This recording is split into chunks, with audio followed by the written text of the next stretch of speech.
Okay, so one of the questions students again ask about working with fractions is, should I cross multiply or not? Well, the answer is it's really kind of up to you. You can always cross multiply to add, subtract, or compare fractions, but sometimes when you do it, you're going to make larger numbers that you have to work harder to reduce in the end to make simplest terms, like this worksheet says here. So what I've done is I just have 2 copies of this worksheet, and I'm going to show how I'm going to arrive at the same answer. One way I'm going to cross multiply. So I'm going to take my paper here, and I'm going to show how I'm going to multiply denominators like this, and then cross multiply the numerators. And on this side over here, I'm not going to do it. So I'm just going to write the word not. And you'll kind of see the difference, I hope. This side over here is going to make larger numbers that take more work to reduce, and this side's going to use smaller numbers that take less numbers to reduce, but they're going to arrive at the same answer on both ones. Okay, so first of all, cross multiplying. When I cross multiply, I just look at my denominators so that I make common denominators by multiplying one against the other. And I'm just going to rewrite this one underneath. 4 times 6 is 24. So my new denominator here in this problem is 24, and in this case I'm just adding them. I could be subtracting them, I could be comparing them, it doesn't really matter here, but I'm just adding these. Actually, it does matter because I'm going to end up making a reduced answer. If I'm comparing them like on the top, you never have to reduce them. As long as you know which one is larger, you're done. But down here, if you're adding or subtracting, you do need to be able to reduce. Okay, so that was this direction I'm multiplying. Now I'm going to multiply cross, and I'll multiply cross the other way. So 2 times 4 is 8 on this side, and 6 times 1 is 6 on this side, and that makes 14 24ths, but I have to reduce. I tell students that one of the first things you can do and the easiest things you can do is if they are both even numbers, then just start cutting these in half. And so I could cut in half by making this 7 12ths. They're not even anymore, I can't cut it in half, and 1 times 7 is the only factor pair that makes 7. 7 times nothing makes 12, so I have no common factor here, and that is my reduced answer. Now this one's a fairly simple one, and the work on the other side might not be really very different, but I'll just show you how this one could work, and you'll see the small difference here.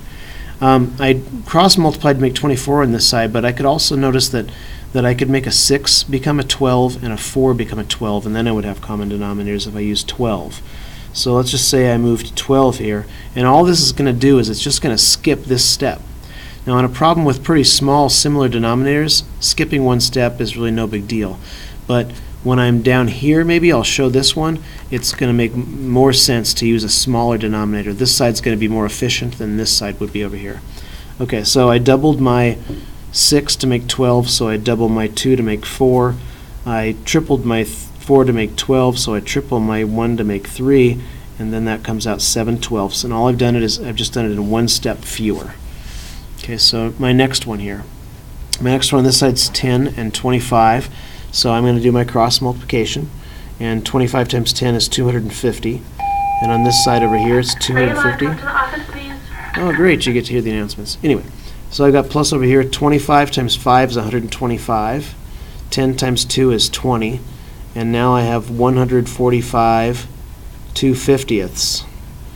Okay, now that's kind of a hard fraction to think about, and I'm trying to take 5s out of it, so I have to think, well, how many 5s go into 145? And that requires me to do a little bit of thinking. Well, let me see. I'm going to reduce this. 5s go into that. 50 5s go into that, because 5 times 50 makes that. And 145, well, let me see. 25s go into 100, and 9 5s go into 45, so that's 29.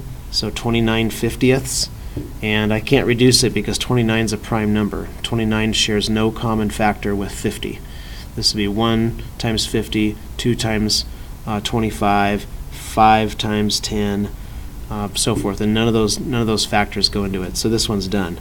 Now that took a lot of effort right there, and that's more effort than students really needed to have when they could have done this.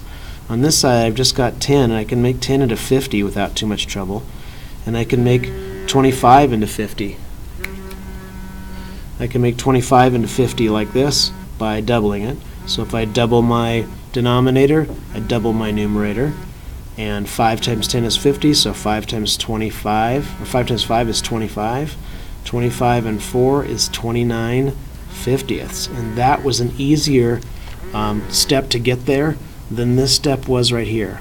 And that's why students need to sometimes choose not to use cross multiplication, because it's easier. It's easier in the beginning. The same would be true down here. I could make this into 54ths, but 18ths are just a smaller fraction to get to the same result. So hopefully that helps answer the question, should I cross multiply or not?